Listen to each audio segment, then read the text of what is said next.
Hey everyone, welcome back to EasySpeakWorld with Maya and Ethan, your favorite place where you learn real English through real conversations. Okay, so be honest with me. Is there something in your life right now that you know you need to do, but you just haven't?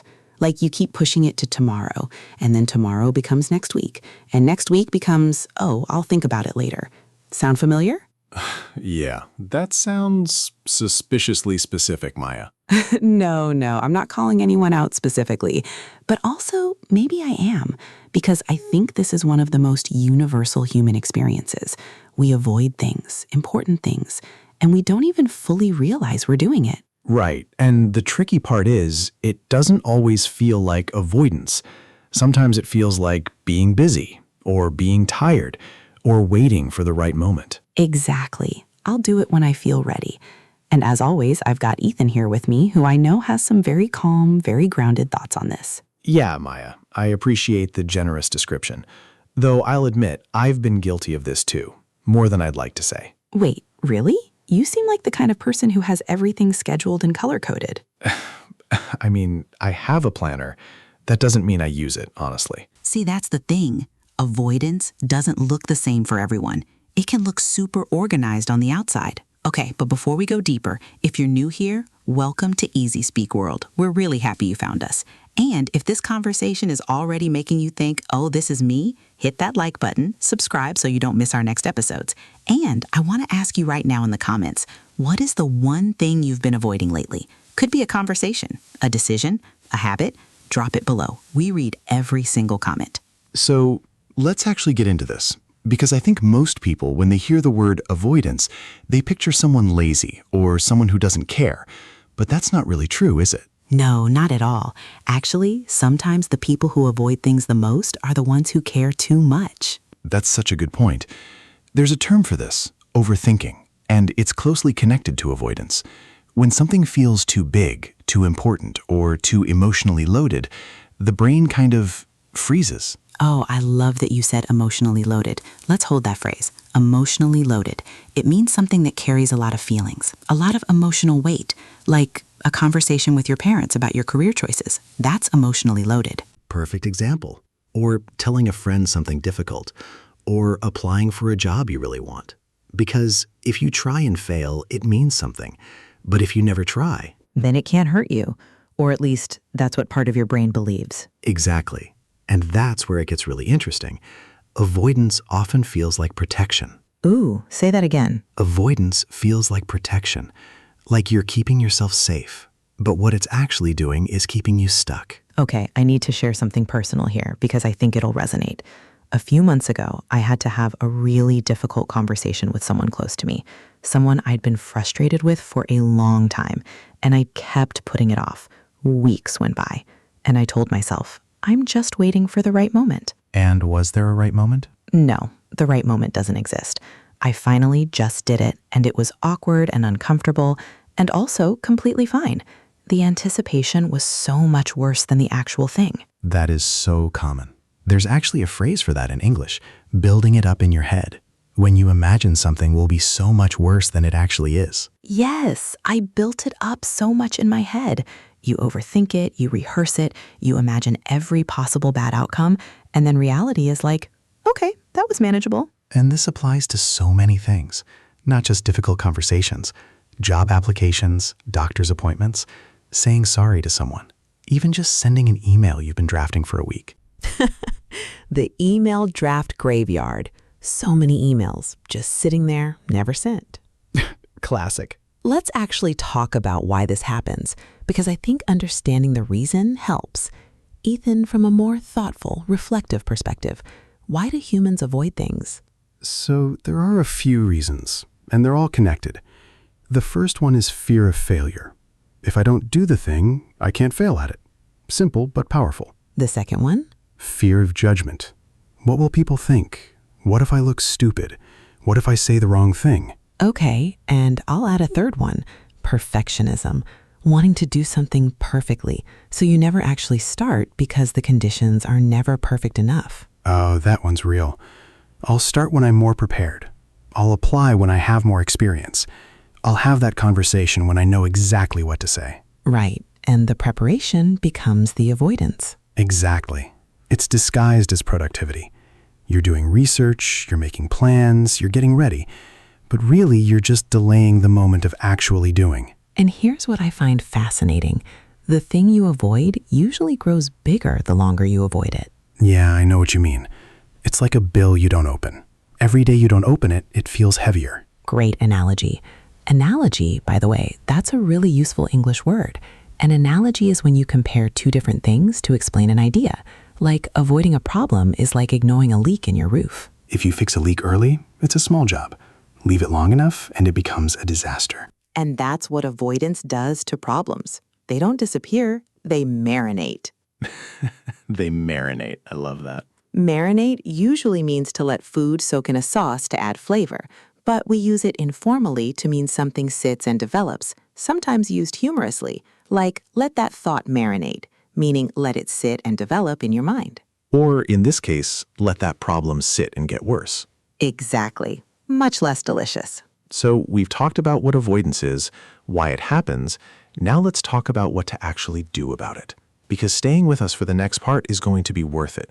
We've got some really practical phrases and a mindset shift that I think a lot of people need to hear. Yes, don't go anywhere. This next part is the good stuff. One of the most useful things I've heard on this topic is the idea of do it scared.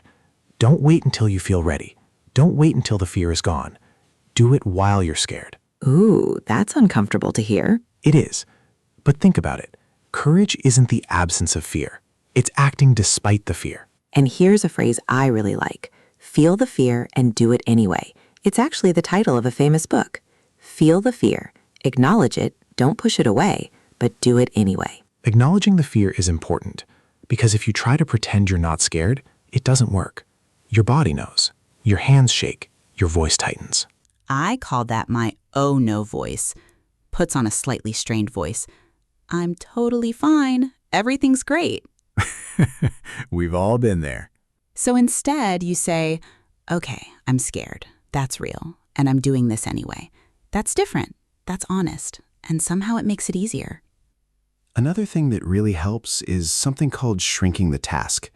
Instead of thinking about the whole thing, think about only the very first small step. Like instead of, I need to have a huge, difficult conversation, it's, I need to send one message that says, can we talk soon? Exactly. Just that. One message. That's all. And once you do that small step, the next one becomes possible. It's like the whole task was a big locked door, and the first small step is just finding the key. You haven't opened it yet, but you found the key. I like that. Shrink the task, make it tiny. Take one tiny step, and let momentum do the rest. Momentum, a great word here. It means the force that keeps something moving. Once you start, it gets easier to keep going. The hardest part is always the beginning. Okay, let me ask you something. Is there a difference between avoidance and just prioritizing? Like sometimes we genuinely don't have time for things. How do you know the difference? That's a really honest question. I think the difference is in how it feels. Say more? If you genuinely deprioritize something because there are more urgent things, that feels neutral, like a logical decision. But if thinking about that thing makes your stomach tighten, if you feel a little wave of guilt or dread, that's avoidance. The body tells you. The body always tells you. That uncomfortable feeling when something pops into your mind, that's not random. That's your brain flagging something unresolved. Unresolved, meaning it hasn't been dealt with. It's still open, still waiting. And unresolved things take up mental energy, even when you're not consciously thinking about them. There's a theory that says our brains keep a kind of mental open tabs list. Every unfinished thing is an open tab, quietly using processing power in the background. Oh, I feel that so deeply. I sometimes lie awake at night and suddenly I'm thinking about something I haven't done from 3 weeks ago. Classic open tab behavior. Close your tabs, people. Let's do a quick vocabulary roundup of the phrases we've used today, because these are genuinely useful for your English. Good idea. First, emotionally loaded, something that carries a lot of feelings or emotional weight. That topic is really emotionally loaded for me. Building it up in your head. Imagining something will be much worse than it actually is. I built the meeting up so much in my head, but it was fine. Feel the fear and do it anyway. Act despite being scared. I didn't want to speak in public, but I felt the fear and did it anyway. Shrink the task. Break something overwhelming into its smallest possible first step. I couldn't face the project, so I just shrunk the task. I opened the document. That's it. Momentum, the energy that keeps something moving once it started. Once I began writing, the momentum carried me through. And unresolved. Something that hasn't been addressed or dealt with. There's something unresolved between us that we need to talk about. Beautiful. Save those. Write them down. Use them. I want to circle back to something, because we've been talking about avoidance like it's always the enemy, but I think there's also a compassionate side to this conversation. What do you mean? Sometimes people are avoiding things not because they're lazy or weak, but because they're genuinely overwhelmed, or they've been hurt before and their brain is protecting them. And in those cases, beating yourself up about avoidance actually makes it worse. That's so important. Self-criticism doesn't help. It just adds shame on top of avoidance. And then you avoid the thing and you feel terrible about avoiding it. Right. So the first thing is actually self-compassion. Acknowledge that avoidance is human. It's not a character flaw. Self-compassion. Being kind to yourself the way you'd be kind to a friend.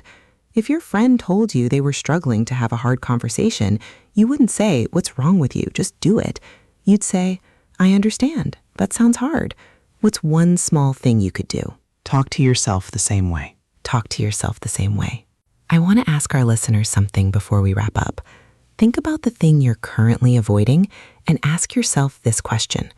What would future you wish you had done today? That's a really good reframe. Future you is not going to be glad you waited another month.